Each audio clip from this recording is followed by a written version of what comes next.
Well, all right, it's 1 o'clock, so we're going to get started. So, welcome everyone. This is our third session of the day. So, I've been here all day. So, I've seen some of your names all morning and now all afternoon long. So, Dustin and I are going to spend the next 45 minutes talking about collegiate recovery efforts and just the power of recovery.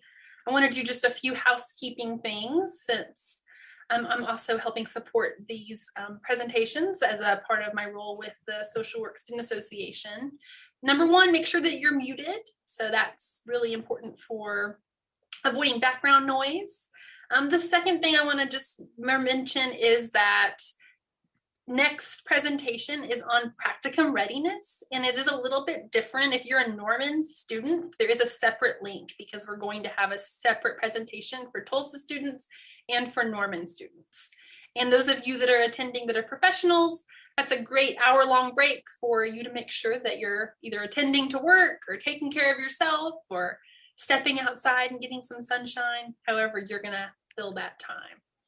So those are, I think, the housekeeping. At the end of the presentation, we will put the link for CEUs.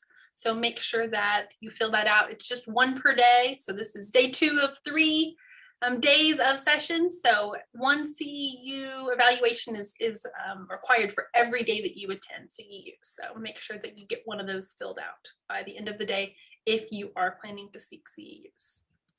So guess without any further delay, we will jump in and I'll introduce myself and then hand it over to Dustin to introduce himself. So I'm Jennifer Dell. I work OU Norman, and I'm here today because I am someone that is passionate about recovery. I have long been a recovery ally. I worked for 15 years for the Department of Mental Health and Substance Abuse Services. I am a licensed social worker, but I'm also a licensed drug and alcohol counselor. And recovery changed the life of my family. I have a father who is present with me today because of recovery. I also have seen so many people that I care about find recovery and also not find recovery. And so I have a huge heart for this. And a couple years ago, Dustin said, hey, we have this student organization that we're doing some things with. Would you assist us? And little did I know that that would take us on this path that Dustin and I have traveled together, where he has taught me so much about just the collegiate recovery movement. And I've learned beyond just the treatment world, so many things that are going on to really support the recovery community. So that's why I'm here today, because I am the faculty advisor for students in recovery and have been involved in a number of initiatives, both with Dustin and then also with some of the community partners and Southwest Prevention Center on OU. I'm really looking at prevention and recovery efforts on our OU's campus. Dustin, go ahead and introduce yourself. Yeah, hey everybody, my name is Dustin Huckabe. I am a person in long-term recovery, and what that means for me is that I haven't had any mind-altering substances or taken any mind-altering substances since 2011. So I'm coming up on 10 years in May. I just graduated with my bachelor's from School of Social Work here at OU, and I will graduate with my master's degree in May. So I am excited about talking with you all about recovery. Recovery is something that I'm very passionate about. I believe wholeheartedly that it gave me the life that I have today. It's a direct result as to why I'm in front of all of you speaking on it. And I also understand that it's my lived experience and that I don't speak for everybody. I speak for myself and what I went through and the passion that I have for it. Really developed and when I got to the University of Oklahoma and started the student organization called Students in Recovery. We host weekly all recovery meetings every Wednesday night and have for almost 3 years, and have seen students in and out of that space over those 3 years. And then a bigger picture of that is we've just been advocating for a collegiate recovery program to be developed and implemented at our university to provide students with a safe, sober environment if they're in recovery or seeking recovery. And that leads us to our presentation today. Great, thanks, Dustin. So I'm going to share our presentation. And we called our presentation Together We Recover. And that's because we are going to really focus on this community piece of recovery in our presentation today. There are lots of things that we could talk about. And I think both Dustin and I would talk to anyone all day long about different recovery initiatives if given the opportunity. So today's presentation is really going to focus on that community aspect of recovery and what's going on nationally to really support recovery in the higher education realm, and then providing some additional resources. So there's some learning objectives for you. Yeah, so some of our learning objectives today will be learning about the history of collegiate recovery programming and their importance for recovery supports on college campuses. I think it's really important to understand where we've come from so that way we can go to where we want to be. So we're going to learn about the Association of Recovery in Higher Education and their role, which is a nonprofit organization that overlooks all of these collegiate recovery programs. And we're going to discuss common challenges, of course, that come up that face students when they are in recovery or seeking recovery on a college campus. So I'm going to put a link to a TED Talk in the chat. That's why I just clicked forward on mistake. And because I'm going to reference this person as I talk about this slide. So some of you have maybe heard this before, that the opposite of addiction is connection. And I think I first heard that said in this TED Talk that I just put in the chat. And this is a TED Talk by Johann Hari, and he says that exactly this, that the opposite of addiction is not sobriety, it's human connection. And I chose to really highlight this because this is so important and fundamental to what Dustin and I are talking about today. Just that power of community, the power of support, and how that can make a fundamental difference in someone's life. So Johann Hari says this: human beings crave connection, bonding, and love. When meaningful connection is missing from our lives, an addiction may begin to fill the void. The good news is that this is something that can be overcome. When you view the war on drugs in this light, trying to eliminate drugs, the addictive chemicals, and an addiction will never completely happen because it avoids a deeper problem in society, a lack of connection. There is an alternative.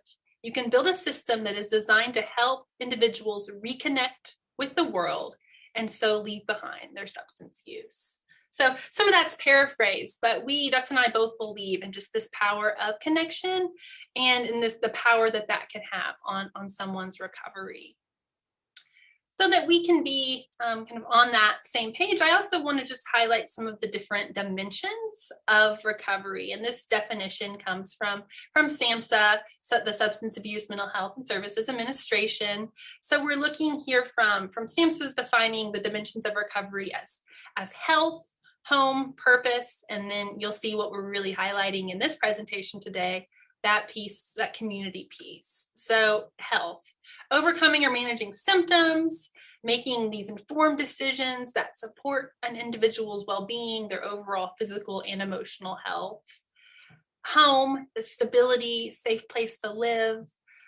It's no newsflash to any of us that the last 13 months have seen an increase in substance use, an increase in mental health needs, as our foundation has been shaken by our global pandemic and individuals facing eviction or facing what seemed like unsurmountable amounts of stress, really lack of resource and all of those things. That stability has had a huge impact. Purpose. So this is the daily meaningful activities, the independence, income, resources to participate in really the life that someone chooses.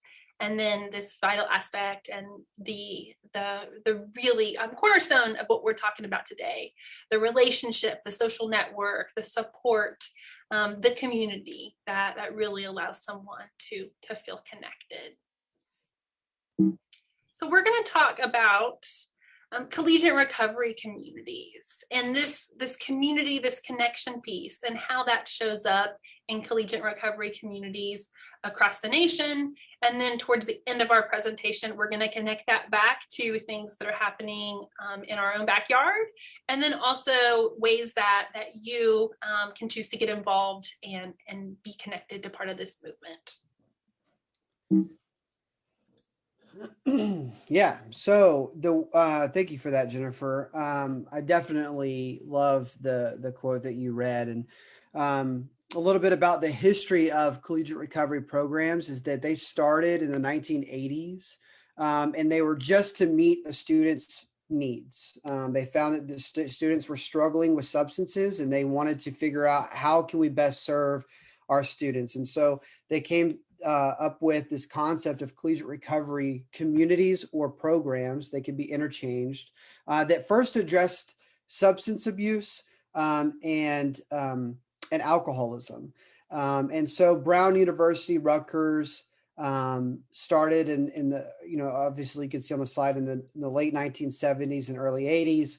And then Texas Tech came on board in 1986 and really took the collegiate recovery model to another level. They are currently the largest collegiate recovery program in the country. They have over 180 to 200 students within their program. So these students have to apply. They have to have references. They give out scholarships, sober dorms. They do community service activities. They go camping, hiking. They really fundamentally understand that community aspect within the recovery space. So a lot of programs look at Texas Tech as kind of that beacon of what we can hopefully get to. So like I said, they offer sober housing. They do 12-step meetings, smart recovery as well. So CRP strive to create a campus-based recovery-friendly space. And really what it is for a student to invest in themselves, right? I can invest in my recovery and be met at a fundamental level so that way I can in turn invest in my social capital, right? So I can go out and I can get those internships. I can be that student I want to be. I can be that brother or sister or whatever it is that makes you a part of your community, that you can be a part of that, and someone is meeting you at a fundamental level. And that is basically where they've got started and why they got started. Next slide if you want. And I could talk about this as well. So like obviously, 1972, we had this section of the 504, the Rehabilitation Act, provides first federal citizens to protect the people with disabilities. And Jennifer, you could jump in on this as well. But basically, you see the history from 1970 all the way to 2001 of where we've been able to go and get to where we're at now as far as the collegiate recovery initiatives go at higher education. And there's not very many. If I say 150 universities have these collegiate recovery programs, that's not a lot. There are a ton of universities and colleges all across the country that are trying to and hopefully coming around to establishing these. Jennifer, do you have anything you want to say? The biggest thing I want to drive home on this slide is just that change doesn't happen overnight, and change takes policymakers, it takes people in the community, it takes people that are willing to be recovery advocates, and it takes social workers. And so that's the biggest piece I want to say. Yeah, and I would say too on this slide is that it definitely takes time. When I got involved in the collegiate recovery field and trying to establish a collegiate recovery program at OU, I had no idea the depths of the waters that I was walking into, and having support around me to help me when I was struggling, right? Because I was a full-time student as well. And I'm married, and I've got 3 cats I got to take care of, so I had life also going on, and this really was a full-time job, an unpaid full-time job that I was doing, and I just didn't know what I was walking into. So having someone like Jennifer and the recovery advocates that we've had throughout the years help is such a monumental support system to be able to get to where you want to go. You're going to have help. You're going to have to be able to reach all corners of the university or even just the community. So you've got to be able to represent everybody. So like I mentioned earlier, there are over 150 known collegiate recovery programs nationwide. Obviously, you can see from this map, and it's pretty accurate. Most of them are all on the East Coast. And we have some that are in the middle of the United States. And if you can see, this map doesn't do a very good job of it, but there's none in the state of Oklahoma. And now that doesn't mean that you go to a university that doesn't support you. I'm saying that you definitely do, but to be able to have a dedicated space, dedicated staff, dedicated funding specifically towards students that are in recovery or seeking recovery, and they are formed under the ARHE platform and none of those exist in the state of Oklahoma. So we're definitely trying to shoot for that. So ARHE formed in 2006 from Dr. Kitty Harris. She is one of the leading experts in this field. And so she got together with some of her colleagues and decided that these collegiate recovery programs need to have best practices. We need to understand what every university is different, every community is different, but we need to come together to form best practices going forward so that students can and know with confidence that they're getting the best level of care possible when they're being integrated into a collegiate recovery program. So their mission is changing the trajectory of recovery students' lives, and I'm definitely one of those students that had the opportunity to go to Texas Tech for a short period of time and experience that community. So a collegiate recovery program is a supportive environment within a campus culture that enforces the deregulate, or I guess the decision of addiction behavior, right? So a lot of times we've got students that come in that are 18, 19, 20 years old that have been using substances, and they may not be functioning at a 19, 20, or 21-year-old. So as a lot of these don't do counseling services, but they meet you at a fundamental level. So meaning that you can go get counseling services, but when you're on campus, you're around supportive environments that support that counseling. They support that long-term recovery. They understand what addiction does to the mind, brain, and body, and spiritually. They understand those components. So that way, when you're having a difficult day, they can come in and help you. You know, I know for me, a personal experience is that I lost my uncle in 2018, and it caught me off guard. I was in the middle of class. I was just doing schoolwork. My mom called me and let me know that my uncle had passed away of a heart attack. And you know, when news hits you like that, just out of left field, it can be very devastating, not only to someone in recovery, but just anyone. And it's really, really important to have a safe place that you can go to and just relax those shoulders a little bit and just be able to breathe and relax. And that's what that collegiate recovery program at Texas Tech offered me. So it's basically the essential of what the Association of Recovery and Higher Education aims to, is to provide that safe place and make sure that that's being provided to students. Yeah, and let's see here. So the ARHE is the only associated exclusive association representing CRPs across the country. ARHE provides education, resources, and community connections. And the way that they do that, they have a national conference that they go to and put on every year. And it's all different parts of the country. 2 years ago, before COVID, it was in Boston.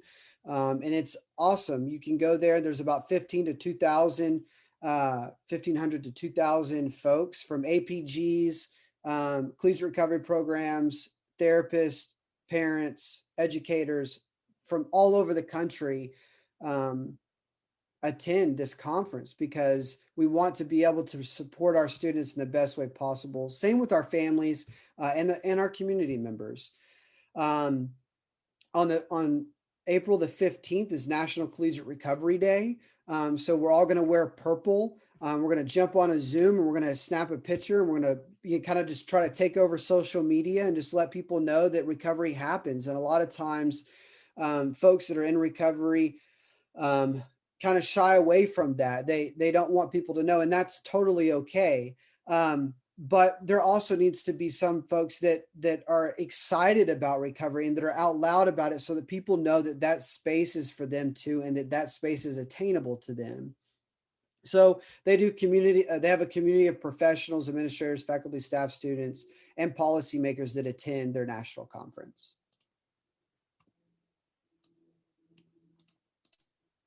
So thinking about recovery, and primarily when we think about recovery in higher education, the number of students that are in the primary age group of individuals who really struggle with substance use is the average demographic of young adults in college. So approximately 21% of that 18 to 21 age group meet the substance use disorder criteria according to SAMHSA.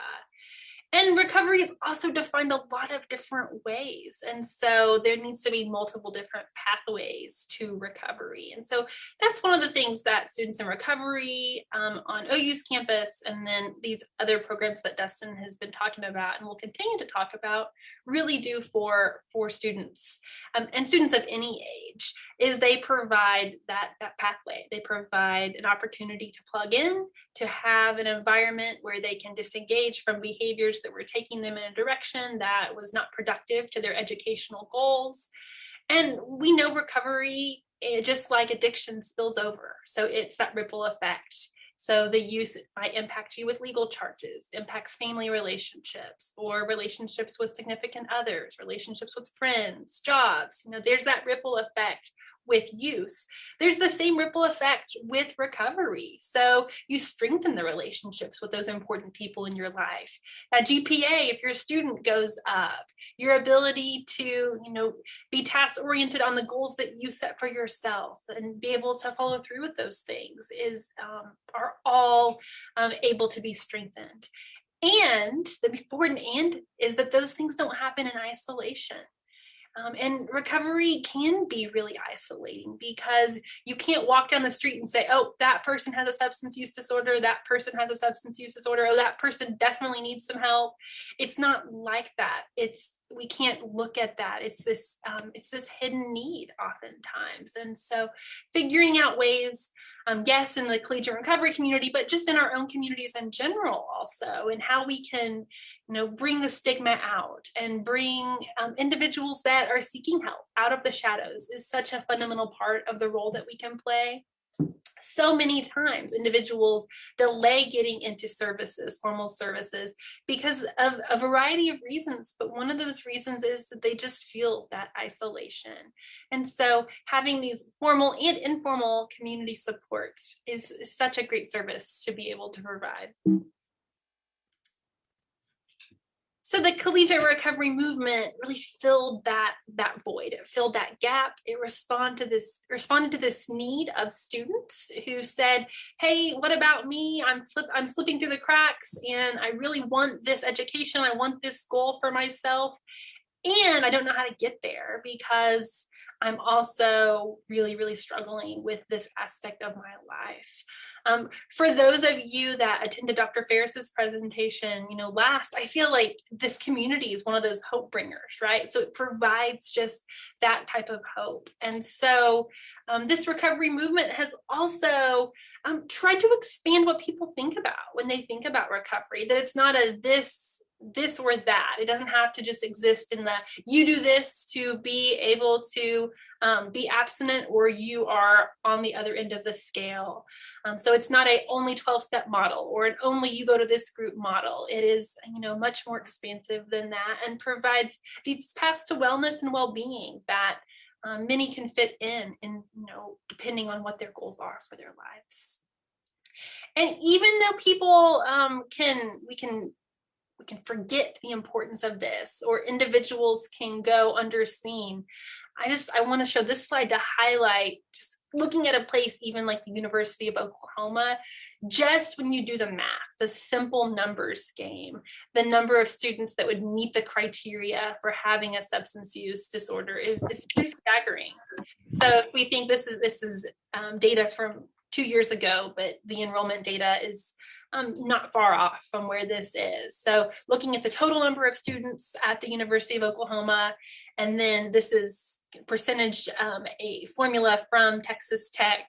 So the estimated amount of students that would meet the criteria, and then looking at what that would mean for students really, really needing help. And I feel like when we look at the numbers, the light switch flips on into, okay, how can we continue to provide for these students? And if you're not in Norman or you're not an OU student, your own community is going to be very similar to this. What resources are currently in place to really help, this current population?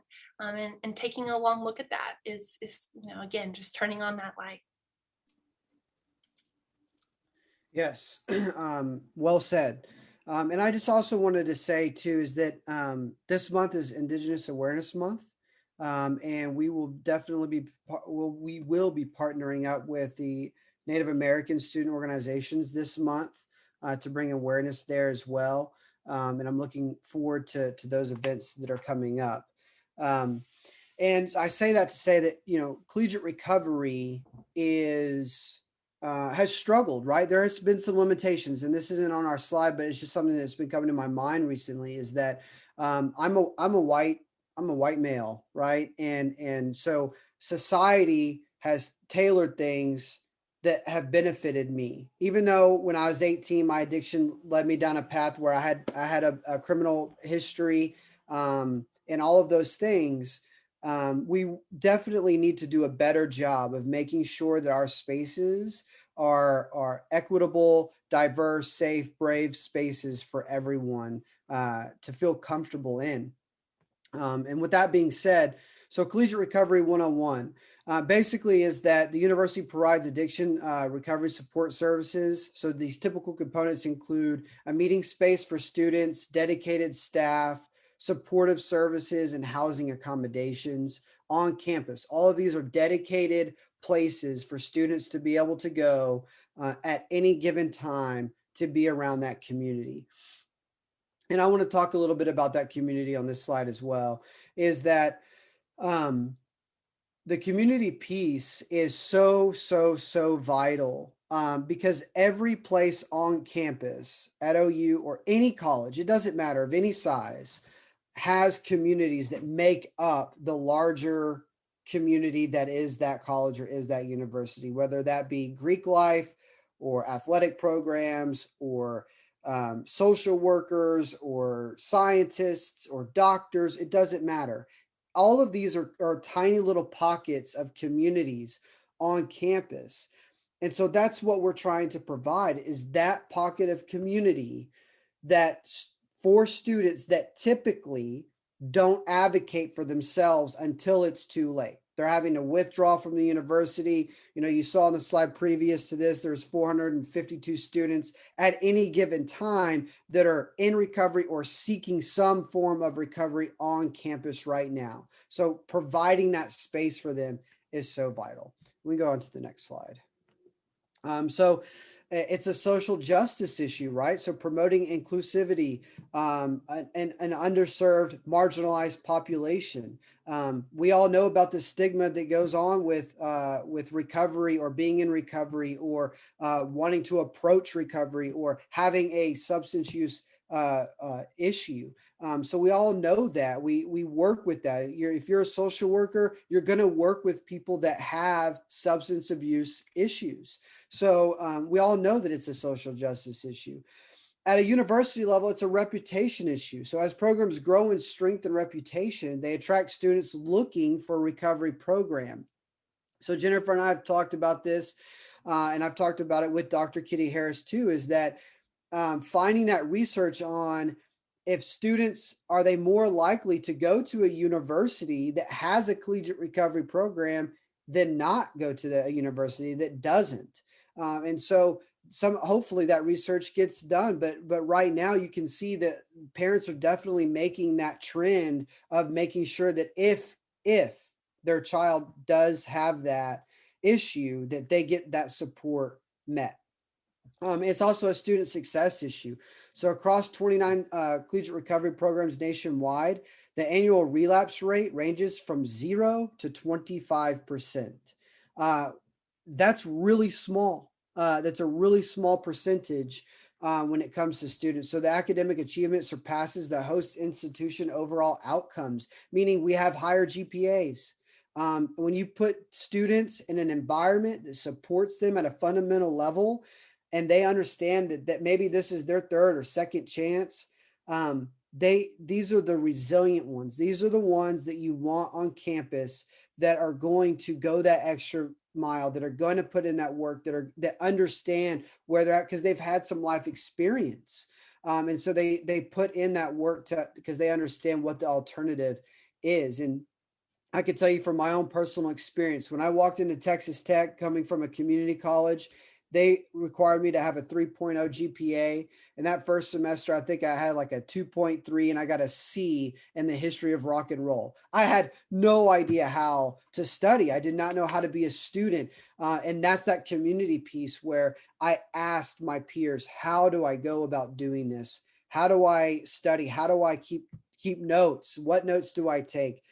How do I keep track of my schedule? And I got to learn from my peers that I knew understood me at this fundamental level that helped me be a successful student.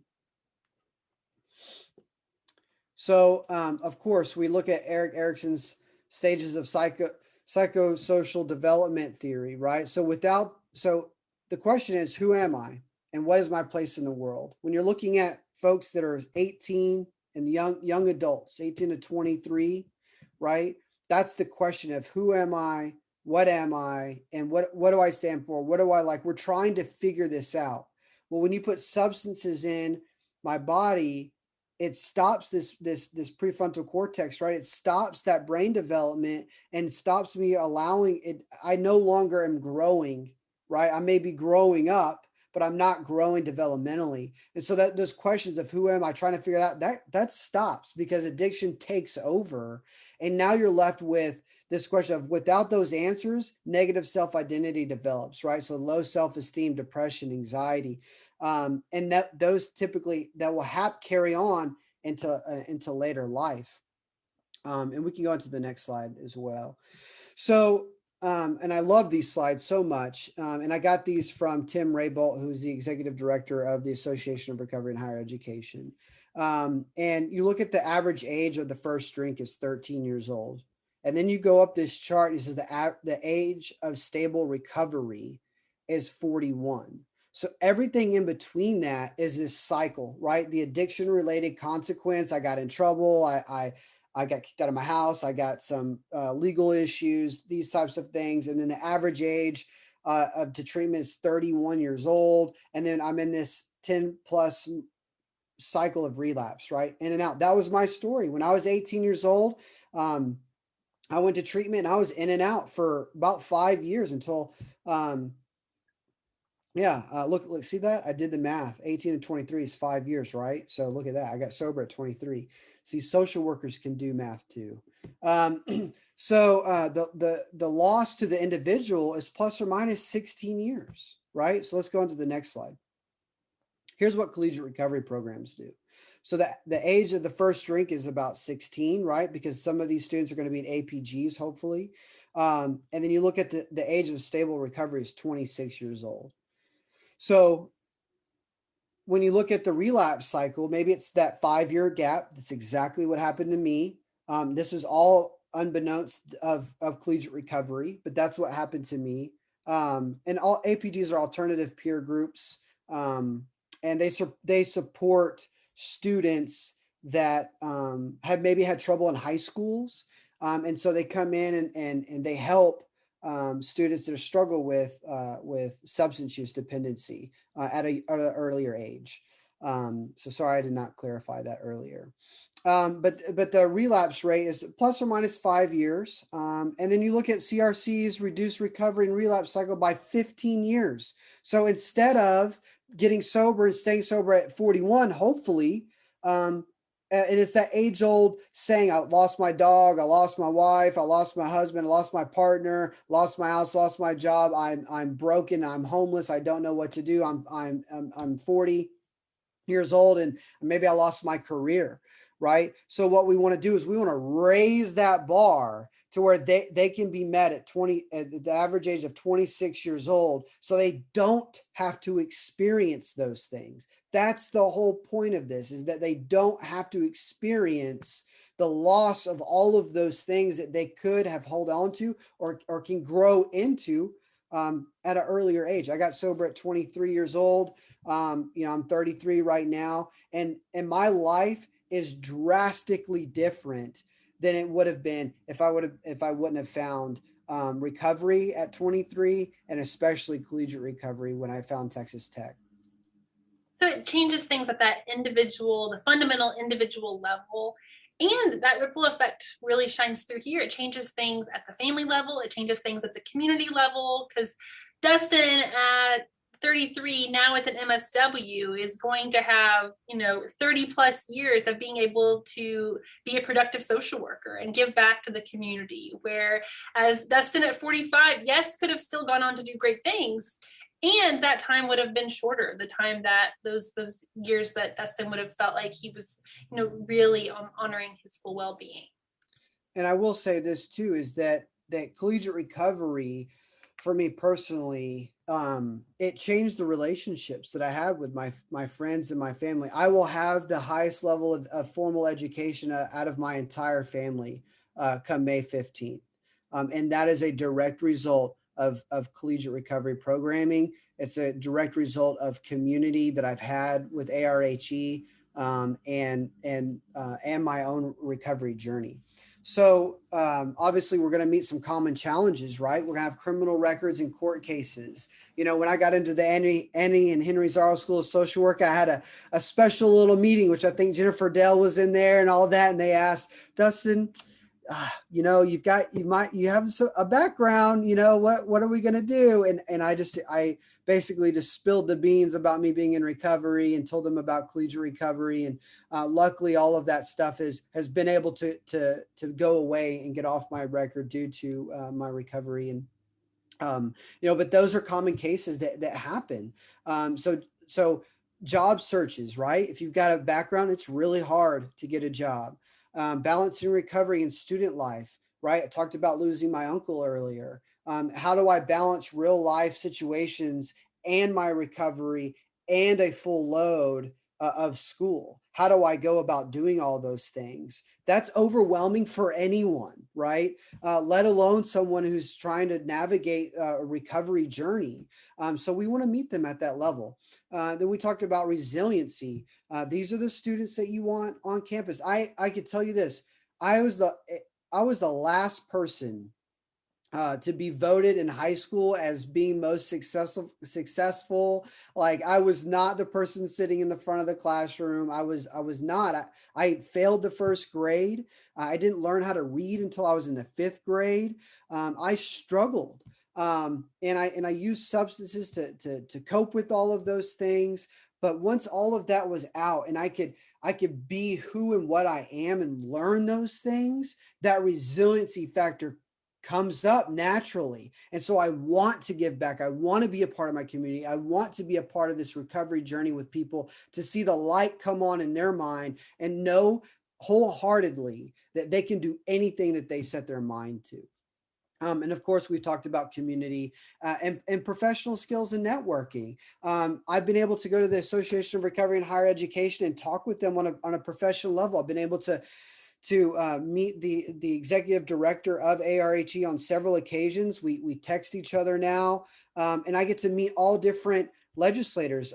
Just recently, Tom Hill just got appointed by Joe Biden administration to work on on SAMHSA grants. And I got to meet with him, and he's a mentor of mine. And so It's just things like that I would not have had the opportunity if I didn't have this association helping me find my way through that. I feel like I should say right now, if you're a student or if you know a student at OU or really at any school who wants to talk more with Dustin about opening some of those doors and how to get connected. I mean, Dustin is a go-to guy for those types of conversations and lives this out in his day-to-day life. So the question is, at a university level, what's the return, right? There has to be a return on this investment. If we're going to invest in these students, what is that going to look like for the university? So well, it's very simple. If you have healthy students, means less problems, right? Which means higher retention. So you have an engaged student base that in turn they're engaged alumni. So you got potential donors, you got volunteers, you've got people that are invested in the program because you invested in them.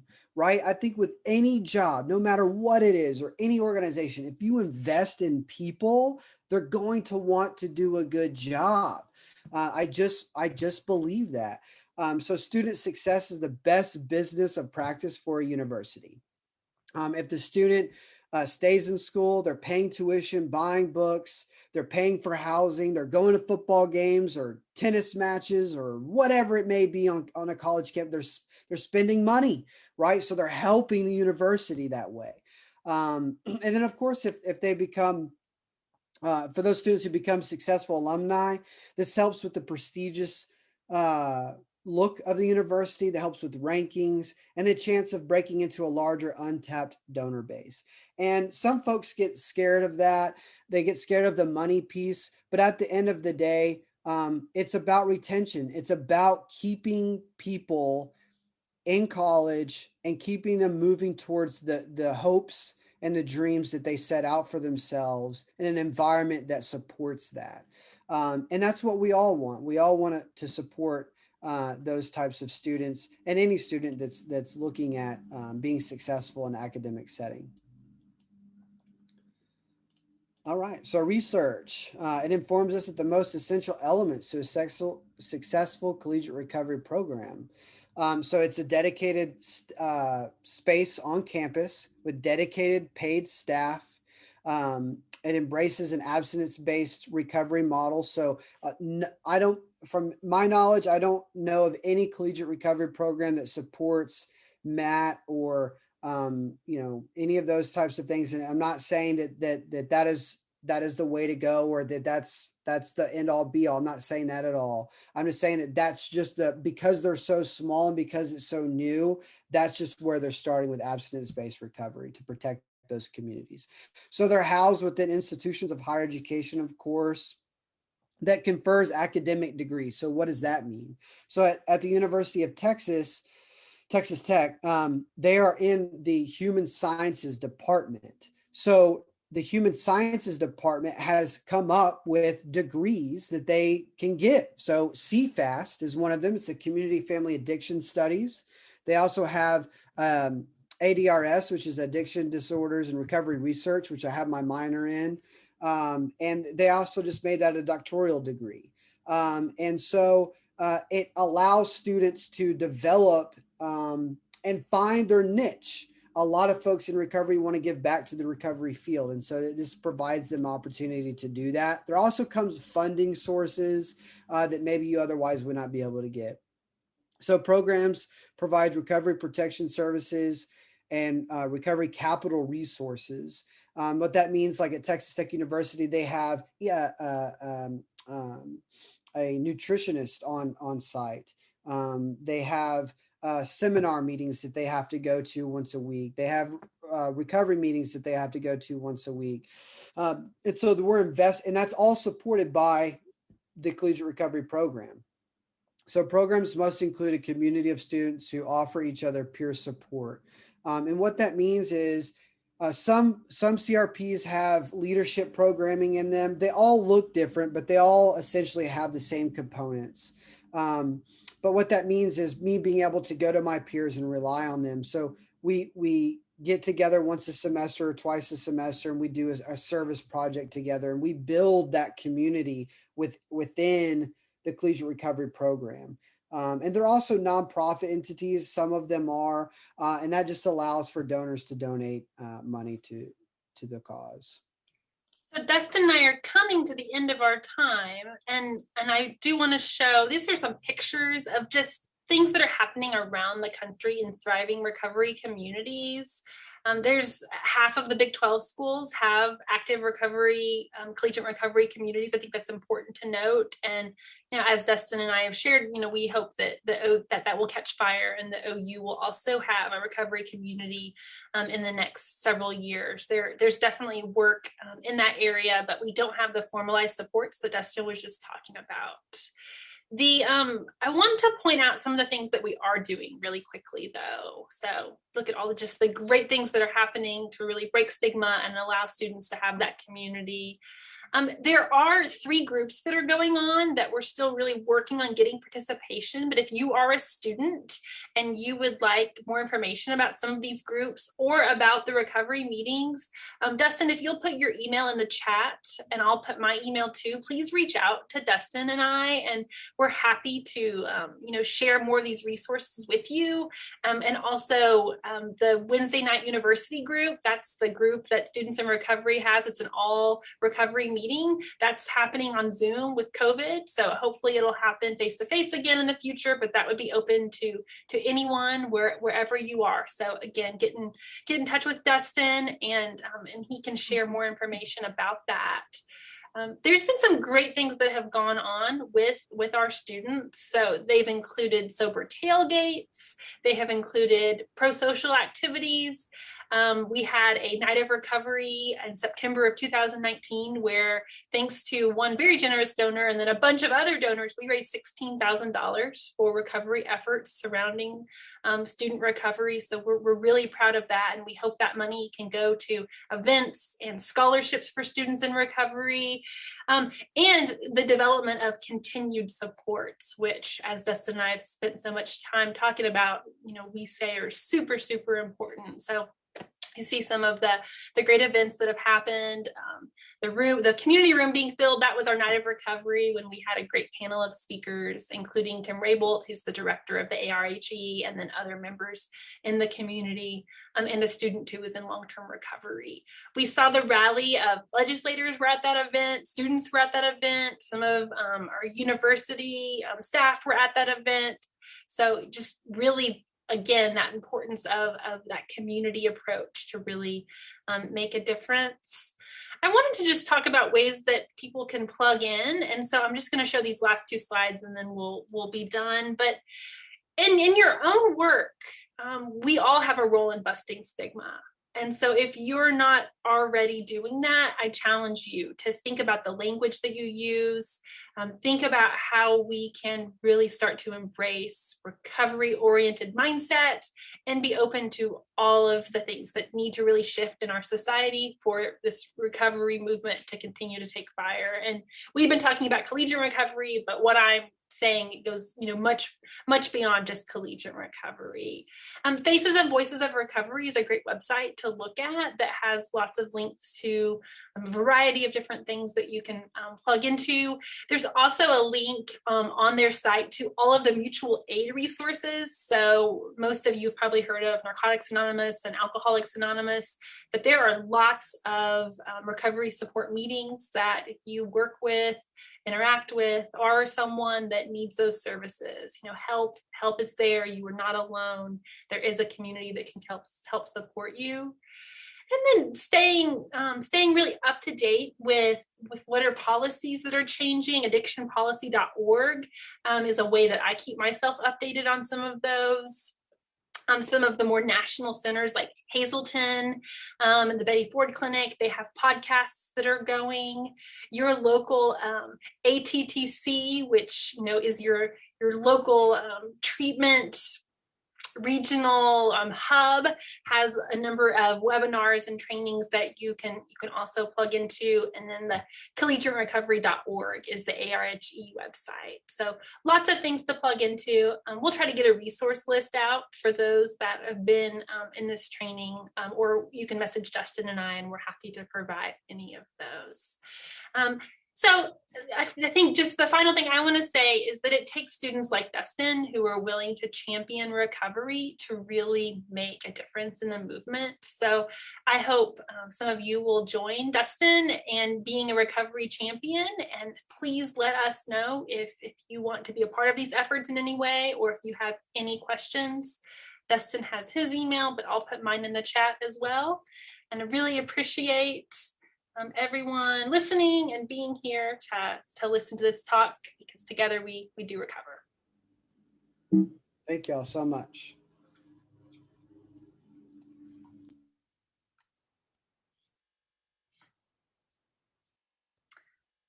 So that concludes this presentation, and I'm gonna stop recording here. And